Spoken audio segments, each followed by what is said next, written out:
Ada fenomena menyedihkan di negeri ini. Ini adalah sebuah tamparan yang jujur gue sendiri baru aja ngerasain. Sebenarnya gue udah mau pasrah dan diem.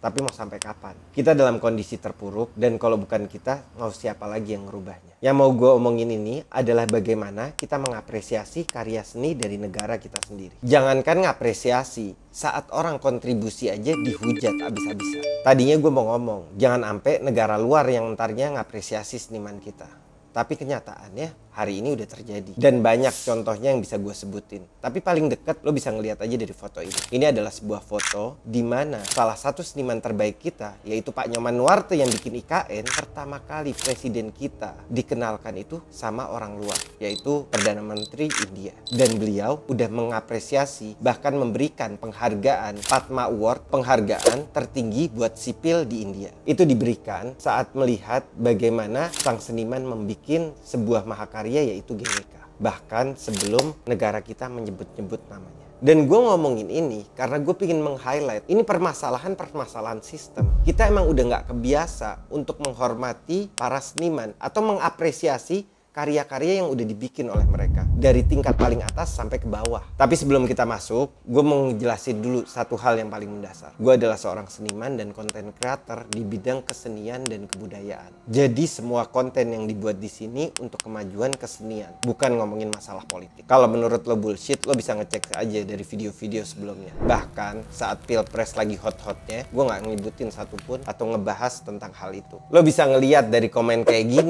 gini. Padahal ini yang gue perjuangin di sini adalah kemajuan kesenian Indonesia. Ayo langsung aja kita bahas fenomena-fenomena yang terjadi di IKN. Tonton sampai habis biar lo nggak gagal paham. Pertama, misleading information atau informasi-informasi yang menyesatkan. Ini kejadian yang gue lihat banyak banget. Dari media sampai ke komen-komen orang-orang. Istana Karat, desain yang nggak sesuai sama hasil akhirnya. Sebuah karya Garuda yang melambangkan tunduk sama koruptor. Sebentaran juga bakal hancur. Nggak bakal kelar pada waktunya. Kok yang bikin seniman bukan arsitek? Seniman bisa buat apa? Seniman yang nggak bisa nerima kritik. Yang gue masalahin adalah gimana orang-orang yang sengaja menggoreng permasalahan ini. Yang gue lihat bukan kritik tapi hujatan. Dan masih banyak yang lainnya. Garis bawain, inget, yang gue omongin adalah masalah karya, bukan masalah kebijakan pemerintah ataupun anggaran. Karena adanya Pak Nyoman atau enggak, IKN bakal tetap berjalan. Pertanyaannya, apakah orang yang melakukannya adalah orang yang tepat? Yang kedua, buzzer. Ada banyak buzzer. Gue nggak bilang semua, tapi banyak. Sotoy, tahu dari mana? Gue bikin konten udah bertahun-tahun. Dan saat ada hal yang nggak wajar, itu bisa kecium dengan jelas. Ini beberapa indikasi yang gue bisa lihat di dalam. Pertama, akun bodong. Lo lihat aja komen-komen negatif yang keluar dari akun-akun yang nggak jelas. Yang nggak ada foto, nggak ada apa. Lo bisa lihat sendiri kok di komen-komen itu. Kedua, banyak komen-komen di waktu yang nggak lazim. Kayak tiba-tiba malam-malam, mereka komen-komen nggak jelas. Dan biasanya itu ada pattern yang bisa kerasa. Kayak tiba-tiba jam 11 malam, jam 12 malam, tiap 2 menit sekali ada komen. Kayak contoh yang paling obvious itu gimana, pas abis 17-an Agustus gue lagi duduk bareng sama Pak Nyoman malam-malam lagi ngobrol, tiba-tiba ting ada komen-komen negatif dari akun-akun bodong di akun gue dan Pak Nyoman. Kelihatan banget kayak sisaan pesanan yang belum habis lagi dihabisin di sana. Jadi bukan cuman buzzer, tapi gue ngerasa kayaknya ada bot di dalamnya. Gue rasa ini sengaja dibikin buat menggiring pendapat publik, spesiali orang-orang yang nggak tahu infonya. Apalagi orang-orang yang lagi emosi. Sengaja dibuang ke seniman. Pertanyaan besarnya, apa pentingnya gue untuk meluruskan informasi-informasi ini? Satu, ini adalah satu informasi yang menjatuhkan seorang seniman besar Indonesia. Terus gue suruh diem gitu. Pak Nyoman Nuarte udah kontribut buat kita semua, bukan cuman di IKN, tapi bahkan jauh sebelum membuat GWK. Masa salah satu pejuang seni kita di framing kayak orang bego?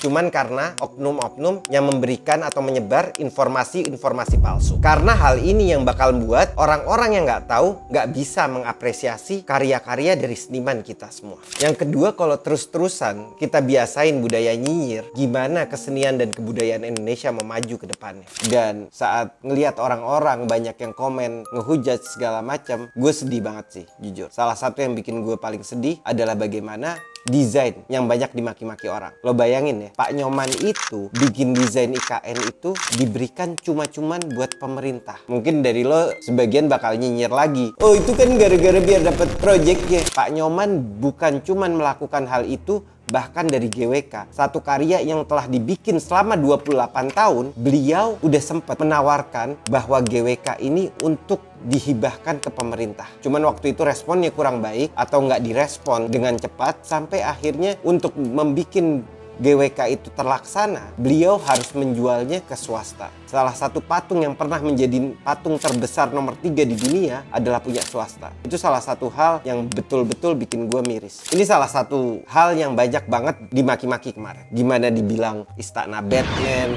Itu yang paling konyol tuh nunduk ke koruptor. Lo bayangin, itu yang nanya, dia beneran nanya atau emang buzzer? Gue nggak ngerti sih. Karena lo anggap aja, apa mungkin seorang seniman yang emang bener-bener mau kontribut, saat dia ngedesain dia mikir, gue mau bikinnya Garuda yang lagi nunduk sama koruptor aja deh. Ini satu seniman yang emang gue ngelihat secara mata gue pribadi, dan gue ngelihat dari dan bukan cuman gue, mungkin kalian juga bisa ngelihat apa yang telah beliau kontribusikan. Apa mungkin seorang seniman melakukan hal itu saat dia ingin mengangkat Indonesia? Bahkan kenapa GWK tadinya mau dihibahkan ke pemerintah agar seenggak-enggaknya ntar penerusnya anak bangsa punya satu harta yang bisa dibanggain. Kenapa desainnya beda? Ini salah satu misleading information yang gue bilang tadi di depan. Lo harus sadar bahwa Pak Nyoman saat membuat IKN membuat beberapa desain, dan desain yang di-approve sama presiden adalah desain yang exactly serupa yang sekarang menjadi IKN itu sendiri. Buktinya, lo lihat aja gimana desain GWK itu exactly sama GWK yang sekarang ada di Bali. Padahal kalau mau melihat bentuk kompleksitas, GWK itu lebih kompleks secara bentuk daripada Istana Garuda. Kenapa seni ngerusak alam? Itu salah satu question yang banyak ditanyain orang-orang juga. Pertama, lo harus tahu, Istana Garuda itu dibikin di hutan produksi. Logikanya, hutan produksi itu punya keberagaman alam yang lebih sedikit. Karena di situ cuma ada satu jenis pohon, pohon eukaliptus. Jadi pohon-pohon itu tiap beberapa tahun akan dipotong juga. Dan Pak Nyoman sendiri adalah seorang yang sangat mencintai alam. Dan gue yakin, kalau seandainya ini merusak alam, Pak Nyoman nggak mau membikinnya. Bahkan, dari cintanya Pak Nyoman sama alam, dia saat membuat bangunan seperti mes tempat tinggal para pegawai di sana, itu kalau ada pohon, bukan pohon yang dipotong, tapi mesnya yang dipindahin. Gue ngelihat sendiri gimana di tengah-tengah mes itu ada pohon dan mesnya jadi bulat, ada lubang di tengah-tengahnya. Lagian gue rasa ini salah satu narasi yang cukup digoreng sih, karena kalau lo ngomongin masalah alam harusnya teriak sama batu bara di sana.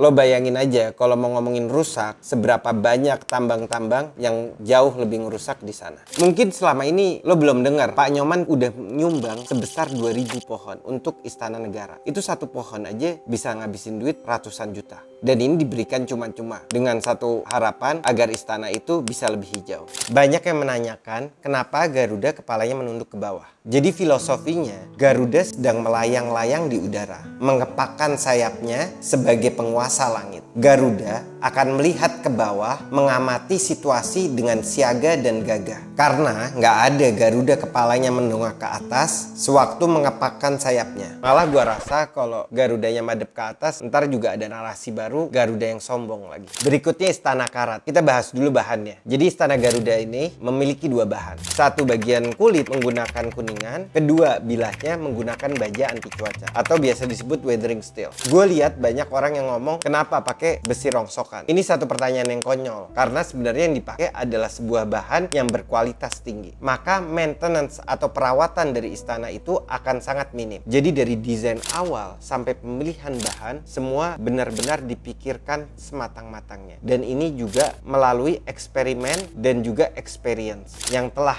dimiliki oleh Pak Nyoman selama berpuluh-puluh tahun. Nasionalisme yang tinggi yang membuat banyak kegiatan yang dilakukan Pak Nyoman di sana pun dia lakukan dengan hati yang tulus, dan bahkan seperti desain tadi diberikan cuma-cuma untuk pemerintah. Dan ada beberapa hal yang mungkin ini pengalaman pribadi gue dan mungkin banyak orang yang belum tahu. Ada beberapa hal yang menarik menurut gue untuk dibahas. bagaimana Pak Nyoman mentreat para pegawainya. Karena gue sempat banyak ditanyain di komen juga, Bang, itu pada dibayarnya bener nggak? Ini mungkin bukan cuma di IKN, tapi gue ngelihat secara langsung di IKN saat beliau bikin Istana Garuda, semua pegawai di situ ditreat sangat baik. Bahkan mes atau tempat tinggal mereka itu bisa disebut salah satu mes terbaik yang ada di IKN. Disclaimer, ini gue ngomongin cuman SNN atau company-nya Pak Nyoman yang membuat Istana Garuda. Yang lain sih gue nggak tahu. Fun fact lainnya, gimana Pak Nyoman merangkul para masyarakat adat. Bahkan kepala adat di sana itu pertama kali diundang itu untuk IKN adalah oleh Pak Nyoman, yang akhirnya dipanggil juga oleh company-company lainnya. Ini langsung gue diberitahu oleh kepala adat Kalimantan. Dan berikutnya juga yang gue sangat kagumi adalah gimana sistem kerja dari SNN atau Pak Nyoman sendiri. Lo tahu nggak sih, Istana Garuda itu dibikin dari bilah-bilah yang berbeda-beda, yang jumlahnya ada 4.651 bilah. Dan beliau bisa mengeksekusi itu dengan problematis alam yang nggak bisa diduga, tapi tepat 17 Agustus udah kelar semuanya. Dan lo bisa bayangin kalau itu nggak kelar, gue rasa upacara kemerdekaan kita yang kali ini masih di Jakarta. Satu hal yang gue pro yaitu kesenian, kebudayaan, dan ke-Indonesia. Dan gue rasa untuk kemajuan keseluruhan itu nggak bisa dari satu pihak, tapi harus adanya kolaborasi antara pemerintah, rakyat, dan para penggiatnya. Kalau kita masih fighting di dalam, nggak mungkin maju kita untuk Indonesia yang lebih baik. Dan gue harap video ini bisa ngejawab beberapa pertanyaan lo. Semoga kita bisa majuin terus kesenian Indonesia, dan gue nggak bisa ngelakuin ini sendirian. Dengan kita bareng-bareng, gue rasa kita bisa majuin kesenian itu. Dan gue yakin saat kesenian ini maju, punya impact atau dampak yang sangat besar untuk ekonomi Indonesia itu sendiri. Bareng gue Bill Mukhdor, ayo terus kita ledakin seni Indonesia.